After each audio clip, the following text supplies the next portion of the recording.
bəzən ictimaiyyət arasında belə bir fikirlər olur ki, kaş bu uşaq hərbi xidmətə getməsəydi, o vətənə başqa cür yararlı olsaydı.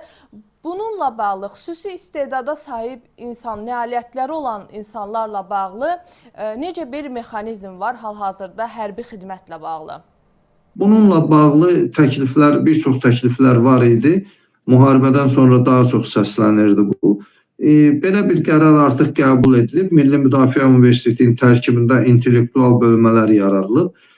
Xüsusi bacarıqları olan, ölkədə fənn olimpiyadaların qalibləri, dünyanın nüfuzlu universitetinə qəbul olanlar, 500 baldan yuxarı, dünyanın 500 nüfuzlu universitetinə qəbul olanlar və 600-dən yuxarı bal toplayan şəxslər artıq Milli Müdafiə Universitetinin tərkibində yaradılan intellektual bölmələrdə xidmət edirlər. Onlar qısa müddətli bir hərbi hazırlıq dövrü keçəndən sonra öz sahələri üzrə həm biliklərini inkişaf etdirirlər, həm də ordunun tələbatına uyğun olan intellektual vəzifələri yerinə yetirirlər ki, bu da həm ordumuzun möhkəmlənməsinə, müdafiə qabiliyyətinin möhkəmlənməsinə gətirib çıxarır, həm də həmin gənclər xidmət dövründə öz peşəkar bilik və bacarıqlarını daha da inkişaf etdirirlər.